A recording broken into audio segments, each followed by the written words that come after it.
be with you in voice, if nothing else.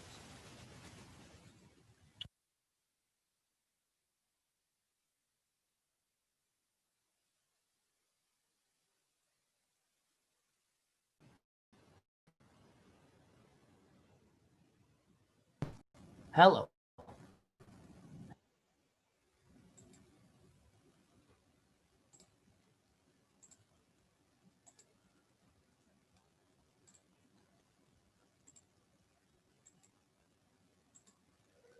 So for today, session 31, we're going to engage in a little preview and review.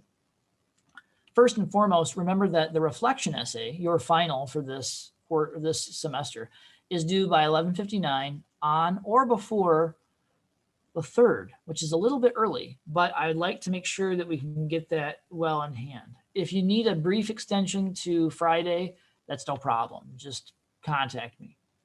And then, as I said, I'm going to press on and exchange some final thoughts with you about the nature of learning and how a college education can help you to overcome a lot of the pitfalls that arrive in life.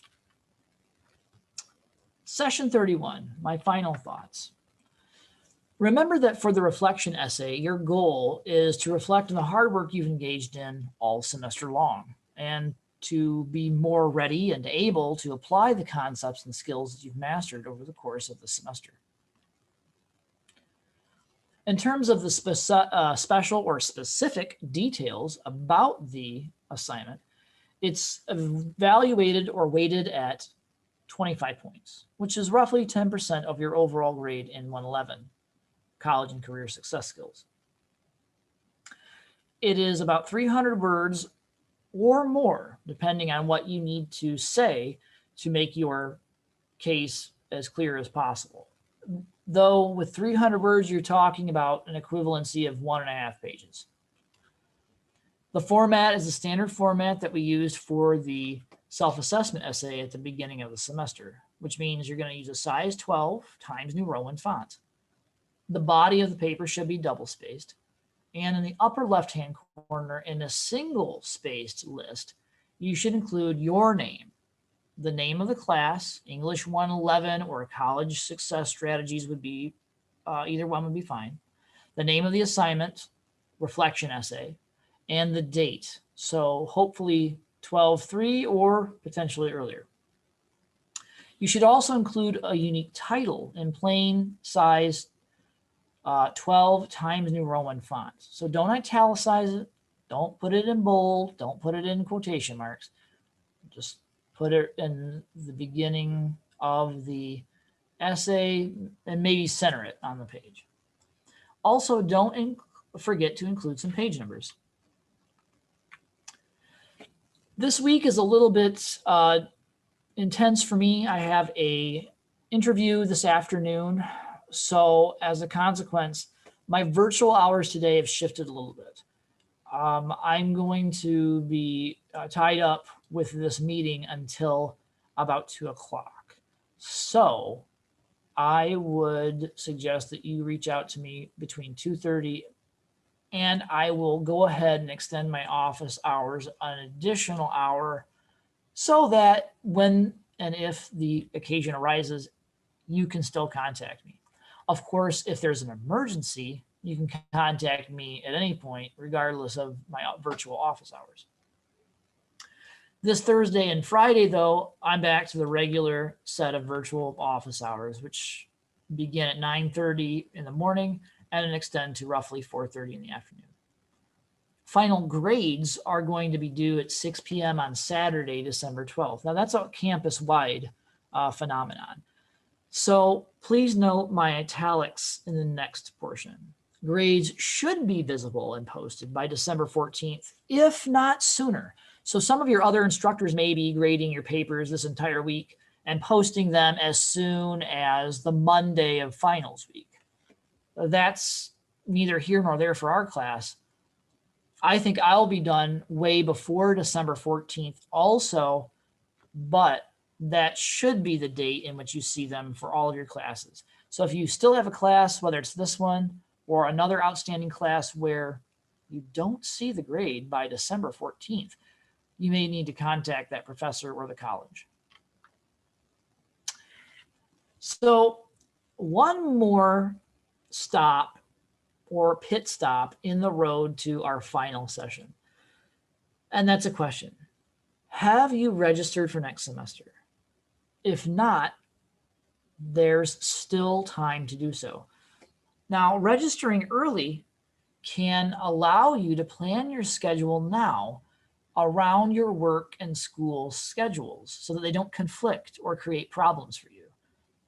And if this is one of the final semesters for you at Kishwaukee, I encourage you not to miss that one single class that you might need to take to complete your degree or certificate, especially now that you've encountered an online class this semester. It can't be that much more difficult than this, and the majority of you came through just fine.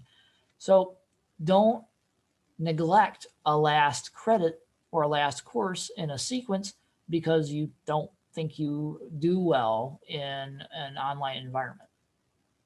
Additionally, students who do not skip a semester will find it less difficult to get started again, and you will be primed to use what you've learned this fall to make for an even more successful spring semester. And you now have some preparation for a post-COVID career advancement and success. Okay, on to our final thoughts. The skills that we've studied this semester will remain with you throughout your college career. But what do you do with that degree and that career once you have finished at Kishwaukee? Well, most of the fastest growing occupations, including the ones listed here, STEM, healthcare, education, so on, they demand post-secondary education, like the education you earn here at Kishwaukee Community College. There are several benefits to a college degree. College graduates see more opportunities, 57% more than non-graduates. Beyond that, as you can see with this young man here on the left-hand side of the screen, a degree enables you to qualify for additional opportunities. And this makes your life and your existence much more flexible because you can move from one career to the next seamlessly until you continue to build success, or as you continue to build success. Specialized careers specifically are amongst the most rapidly growing fields and evolve so often that only the most accomplished individuals can do the work. And that includes graduates from Kish, just like the ones you see over here on the right-hand side of the screen. Now, this next one is a little bit less auspicious, but it's still relevant. Perhaps for many perspectives, it is the most relevant reason to pursue a college degree. The Bureau of Labor Statistics has shared that the average, whoa, sorry, I just rocked my microphone. The Bureau of Labor Statistics has shared the average salary for those with various education levels, and the data is clear. The greater the level of education, the higher you can expect your salary to be. In addition to earning more money, you have a greater opportunity to network, which means you can use your career connections to your advantage. Even here at Kish, we offer various job fairs and career development resources to put that degree to work. When you get ready to finish and head out into the world, degree earners can expect a level of support from their mentors and professors that's available in few other instances. And of course, I think most importantly, you are able to grow more as a person by earning a college degree. The boost to your confidence and your sense of achievement can do wonders.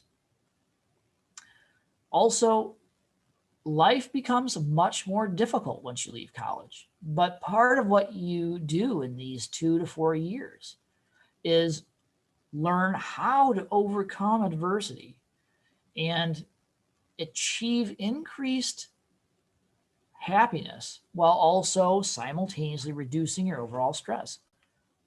These kinds of coping mechanisms are simply not taught anywhere else. There's no time to fit them into a high school curriculum. And the college experience, in one way, shape, or another, completes this process. The only other comparable experience for personal growth and development that I can think of off the cuff would be time in a military institution. I shouldn't say institution, but time in the armed forces. You'll also learn how to overcome adversity and decrease stress, mostly by getting out of there. But you'll certainly boost your self-confidence and sense of achievement.